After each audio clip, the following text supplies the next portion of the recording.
can I ask you, how much money did you make from your first 2 bookings? Plus minus 9,000. 9,000 Rand from renting out a room in your house. I could have done this earlier. I didn't know I was sitting on a gold mine. Who would have thought that you could stay with people in your house and earn money from that? This is another way of generating income. You can actually pay off your bond. And even the additions that I'm talking about, I can actually do them from the money that I'm going to be earning from Airbnb.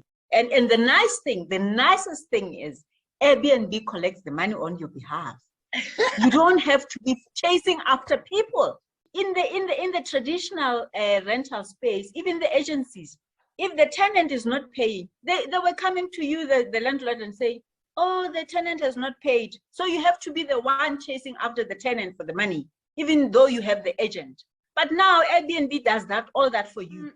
Professionally, I am a governance professional, and I'm consulting in that as well. Currently, I'm with one of the SOEs. I'm a contractor there, providing that service.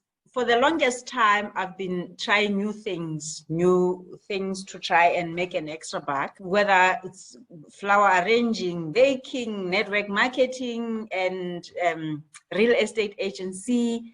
I've tried it all because I'm actually looking for ways to make extra buck, and something that I can do that I'm not gonna call a side hustle, or something that I can do that will give me income, like that I can just be employed in, working for myself. I came across your post on social media, one of the platforms, and I looked into it, and I saw that you were talking about Airbnb and how people can actually make money from it, and you were telling people about your journey. And I even recall seeing other people saying, I've already started making money.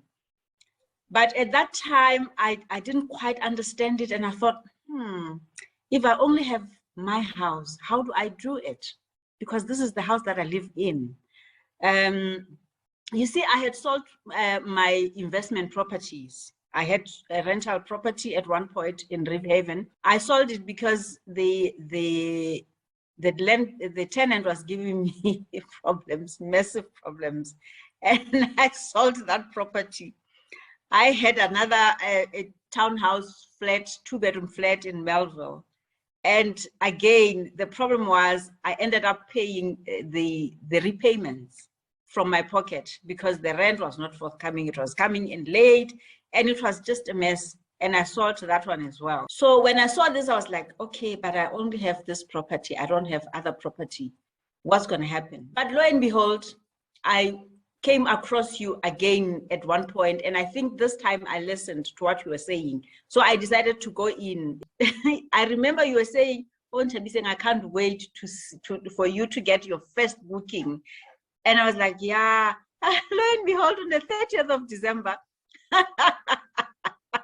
I look at my phone and somebody saying, and I'm like, what am I going to do? Because I didn't think my house was ready. In that month, I started and I registered, and then I had a tenant. In fact, a guest.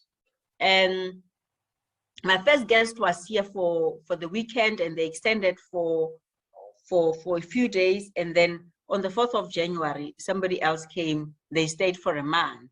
I think people just want a comfortable place to stay in. They're not looking for 5-star, hotels. They just want a place to stay, and they want it like, as quickly as possible. So maybe I nearly made a mistake by not allowing that first booking through, because I thought my place was not up to the standard. I thought maybe I could move things around, do 1, 2, 3. And those people were happy. They could have gone to the hotel if they wanted to.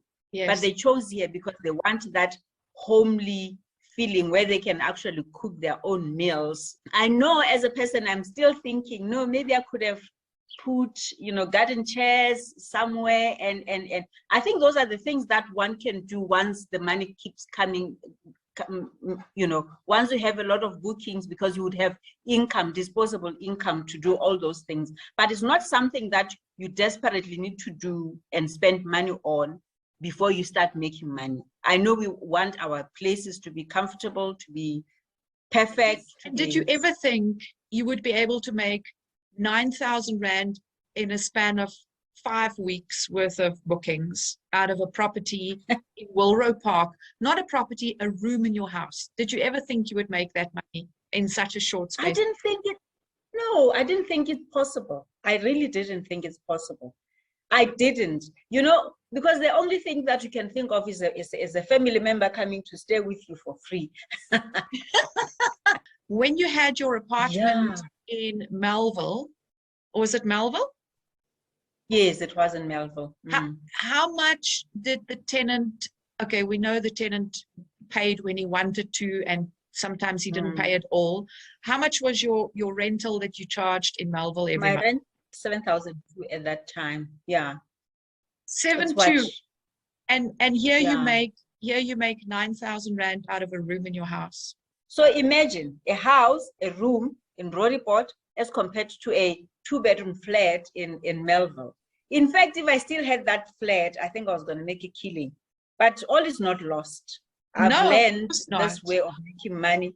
So yeah, I must just get on with it. You said you've attended my free workshop more than once, so you really gave it a lot of thought. Why did you in the end decide to invest in my workshop? Because I'm sure there's other research that you could do out there that comes free of charge. You know, there's lots of YouTube videos that you can watch for free. Why did you in the end decide to invest in this workshop? For me, this is coming from somebody who's doing. You know, when you learn from somebody who's doing something, it's powerful, because these people have walked to the top and they're still doing that. So the challenges that they've met, they're able to share those with you. And the wins, this helps, this helps, this helps. As opposed to somebody who might not even have walked to the top, might not even have done it. So I thought, because you're doing it and you're talking about it and you're saying, this has changed my life in so many ways, that I'm actually just doing this full time, and I'm going on holiday, and I'm like, okay, if she's doing it, then I think there's some good in it. Let me try it. Let me give it a try.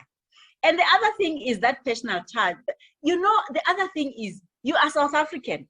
So it's, you know, the economy, you know, the South African environment. So it's not like maybe going on YouTube and getting, listening to a video of somebody who's in the US or elsewhere in the world, because they might not know exactly what the situation at home. So you are here, you know exactly, you're talking about something that somebody understands, and you understand it.